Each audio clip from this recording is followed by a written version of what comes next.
라오스에 있는 시간이 길어지고 있습니다. 제가 라오스에 언제까지 머물겠다 이런 계획은 따로 없습니다. 근데 라오스가 저에게는 잘 맞는 것 같습니다. 편안하고 좀 더 머물러 보고 좀 더 알고 싶다는 호기심도 생기는 게 여기 라오스입니다.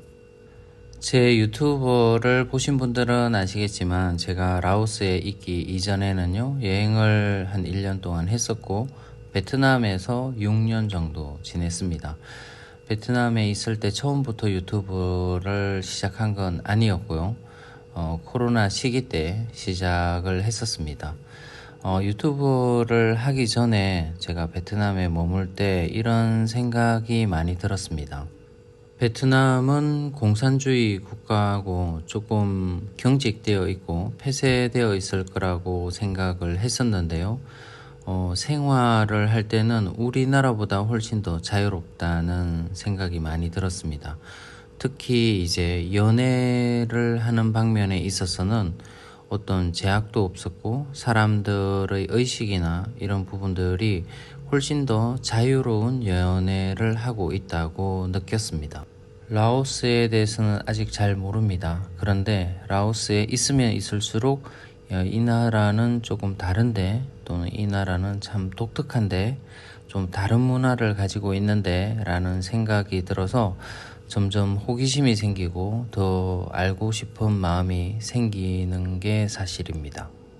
처음 라오스를 올 때에는 여기도 공산주의 국가이기 때문에 베트남하고 비슷할 거라고 저는 생각을 했었습니다. 그런데 여기서 지내보니까 베트남하고 정치적인 부분은 닮아 있을지는 잘 모르겠지만 문화적인 부분은 태국하고 많이 비슷하다고 처음에 느꼈습니다. 태국을 가보신 분들은 아시겠지만 태국은 정말 자유로운 나라처럼 느껴지게 됩니다. 관광객을 유치하기 위해서인지 원래의 문화인지는 모르겠지만 정말 개방적인 나라이고 개방된 성문화를 가진 나라라고 생각을 많이 하게 됩니다. 그런데 라오스에 딱 들어오게 되면 외관적인 모습들은 태국에서 볼 수 있는 유흥업소나 이런 부분들은 라오스에서는 거의 보이지가 않습니다. 그렇다 보니 이 나라는 상당히 보수적인 나라이구나 라고 처음에 느끼게 됩니다. 사람들은 상당히 친절하고 잘 웃어주고 잘 어울리지만 개인적으로 1대1 만남을 가지기는 또 일반 사람들과는 쉽지 않은 게 여기 라오스라고 처음에는 많이 느끼게 됩니다. 시간이 지나면서 라오스 현지인들과도 소통을 조금씩 하고 있고요. 그리고 제 주위에 계시는 한국 분들도 연애 경험들이 쌓이고 있고 연애하면서 느끼는 점이나 연애하면서의 에피소드들을 듣게 되면은 여기 라오스가 보수적인 나라가 아니라 상당히 개방적인 성문화를 가진 나라이구나 라고 느끼게 됩니다. 제가 이전 영상에서도 말씀드린 적이 있는데요. 비엔티안에는 클럽들이 많이 있습니다. 곳곳에. 그런 클럽들에 가서 현지 여성들을 만나고 적성 만남을 하는 경우들이 제법 있습니다. 그런데 거기에서 이제 만나는 현지 여성들은 그게 직업이라고 하더라고요. 보통 일반적인 사람들은 1대1로 만나기가 쉽지가 않습니다. 그런데 클럽에서 있는 특히 외국인들이 많이 오는 클럽에서 있는 여성들은 그게 직업 중의 하나이거나 아니면 그게 자기의 하나뿐인 직업이기도 하다고 현지 사람들이 저에게 이야기를 해주었습니다. 클럽에 다니는 사람들은 일부라고 보면 되겠죠. 아니면 젊은 시절 때 클럽에 잠시 다니곤 하게 됩니다. 라오스 사람들이 3, 4, 5 모여서 맥주를 마시는 광경들은 쉽게 찾아볼 수 있습니다. 현지인들에게 들은 이야기인데요. 특히 젊은 사람들은 일을 마치고 와서 거의 매일 저녁 술을 같이 마시고 하는 경우가 많이 있다고 합니다. 특히 비엔티안 같은 경우는 외부에서 일을 하러 들어온 사람들이 많이 있습니다. 그런 사람들은 대부분이 흥태우에 머물고 있고요. 흥태우의 구조를 보게 되면은 길게 방들이 늘어서 있습니다. 그러면 서로 비슷한 직업을 가지고 있거나 아니면 조금 친해지게 되면은 이웃 간에도 밤마다 술을 마시고 음악을 틀어놓고 노는 경우가 많이 있다라고 합니다.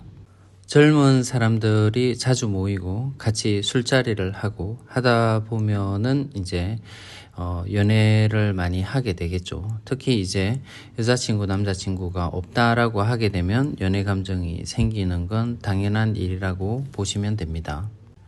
그런데 현지인들이 저에게 말해주는 건데요. 여기 비엔티안에서 아가씨들을 만나지 말라고 하더라고요. 시골에 있는 여성들은 조금 순수할 수 있는데 비엔티안에는 그렇지 않다라고 합니다. 한 명의 연애 상대를 만나는 게 아니라 여러 명의 연애 상대를 만나는 경우가 상당히 많이 있다고 현지인이 저에게 얘기를 해 주었습니다. 그리고 또 다른 현지인이 저에게 말해준 사실이 조금 충격적인데요. 특히 이제 이쁜 여성들을 만나는 거는 좋은 생각이 아니다라고 얘기를 해주었습니다. 왜냐고 물어봤더니 이쁜 여성들은 많은 남자친구가 있다라고 합니다. 그리고 요즘은 결혼을 또 빨리 안 하려고 한답니다. 이쁜 여성들이 많은 남자친구로부터 관심의 대상이 되고 선물도 받게 되고 하기 때문에 한 명의 남자와 빨리 결혼하지 않으려고 하는 게 여기 비엔티안에 많이 있다라고 이야기를 하더라고요. 그 사람들의 이야기가 여기 라오스 비엔티안의 전체의 이야기라고는 저는 믿지는 않습니다. 우리나라도 사람마다 다르듯이 여기도 사람마다 생각이나 가치관 이런 것들이 다르기 때문에 일부 그런 일들이 일어나고 있구나라고 이해를 하면 될 것 같습니다. 여기에 계시는 한국 분들도 라오스 여성들과 교제를 하시는 분들이 많이 있습니다. 그분들의 어려운 점을 가끔씩 듣게 되는데요. 밖에 나와 있으면은 영상통화가 많이 온다고 합니다.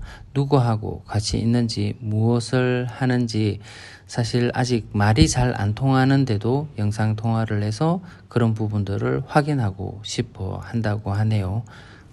그리고 또 어떤 분은 젊은 여성과 교제를 하고 있는데요. 친구들과 클럽을 가겠다라고 얘기를 한답니다. 한두 번 정도는 이제 허락을 해주기도 하는데 자주 클럽을 가겠다라고 하게 되면 매번 따라갈 수도 없고 또 클럽에 가서 많은 사람들과 만나는 게 여기의 문화이기 때문에 사실 믿고 보내주기가 좀 그렇다고 얘기를 하시는 분들이 많이 있습니다.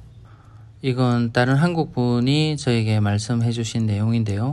클럽에 가서 라오스 여성과 이야기를 나누고 말이 좀 잘 통하고 해서 이제 연락처를 알아왔다고 합니다. 그런데 이제 연락을 가끔씩 주고 받는데 이런 내용이 왔다고 하네요. 남자친구한테 혼나고 있어서 이제 더 이상 연락하기가 힘들다라고 얘기를 했다고 합니다. 이 나라 사람들은 남자친구가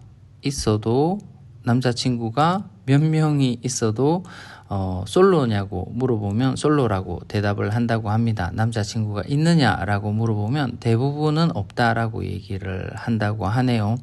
결혼을 하지 않았으면 싱글이다 라고 대답하는 경우가 많이 있다라고 합니다. 처음에 라오스에 오신 한국 분들은 라오스 여성들과 만나기가 쉽지가 않습니다. 언어도 잘 통하지도 않고 어디서 만나야 할지도 어떻게 해야 될지도 잘 모르니까요. 그래서 먼저 와 계신 한국 분들에게 아는 여성이 있으면 그 친구를 좀 소개시켜 줄 수 있느냐라고 물어보게 되면 그렇게 해서 만나는 경우도 많이 있습니다. 이 나라 사람들에게 친구를 소개시켜 달라라고 하게 되면 생각보다 잘 소개를 시켜 주더라고요.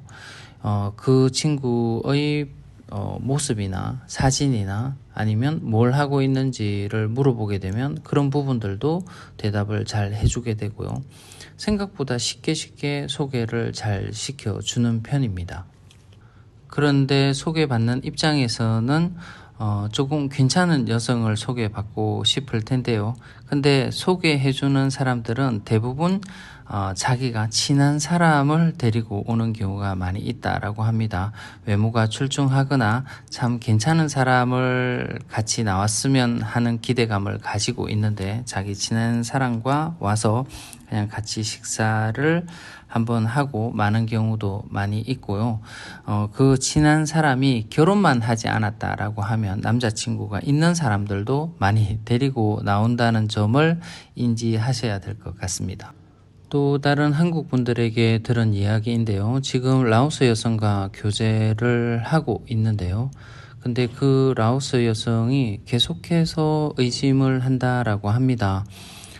다른 여자친구가 있지 않느냐, 또 몇 명의 여자친구가 있느냐고 계속해서 의심을 하고 물어보고 한다고 하네요. 아마 여기 라오스에서는 경제력이 있는 남자는 많은 여자를 만날 수 있다라는 생각을 하는 것 같습니다. 그래서 잘 믿지 못하고 계속 반복해서 의심을 하거나 아니면 그렇게 함으로써 경계를 해서 다른 여자들을 만날 수 없게 하기 위해서 그런 행동을 하는 것 같기도 합니다. 또 어떤 경우에는 남자가 다른 여자친구가 있다는 걸 알고서도 만남을 계속하는 라오스 여성들도 많이 있다라고 합니다. 라오스에 있는 시간이 길어질수록 한국 사람으로서는 조금 이해가 되지 않거나 특이하게 느껴지는 상황들과 많이 부딪히게 됩니다. 라오스에 제가 처음 왔을 때의 느낌은 정말 순수한 사람들이고 겉으로 봐서는 어떤 특이한 문화들이 없는 것 같은 조용한 나라로 느껴지는데요. 지내면 지낼수록 사람들과 어떻게 살아가는지를 보면 볼수록 흥미로운 나라가 여기 라오스인 것 같습니다. 제가 말씀드린 부분이 극히 일부일 수 있습니다. 왜냐하면 제가 여기 있는 기간이 그렇게 길지가 않습니다. 이제 9개월 정도밖에 안 되었기 때문에 주변에서 듣는 이야기들 이런 부분들이 많은 사람과 아직 접촉을 해보지 않았기 때문에 이 나라 사람들의 진짜 생각과 이 나라 사람들의 생활 방식 이런 부분들이 정말 궁금해집니다. 그리고 이 나라 사람들과의 언어 소통이 조금 더 자유로워지면은 더 많은 부분들을 알 수 있을 것 같습니다. 라오스는 알면 알수록 흥미로운 나라인 것 같습니다. 제가 예상했던 것, 제가 이럴 것이라고 생각했던 부분들이 다 들어맞지가 않습니다. 그런 부분들 때문에 더욱더 라오스어 공부를 열심히 해야 되겠다는 생각이 많이 들고요. 저의 라오스의 생활도 점점 길어지게 만드는 것 같습니다. 앞으로 알게 되는, 새롭게 경험하게 되는 라오스에 대해서도 조금씩 말씀을 드리도록 하겠습니다.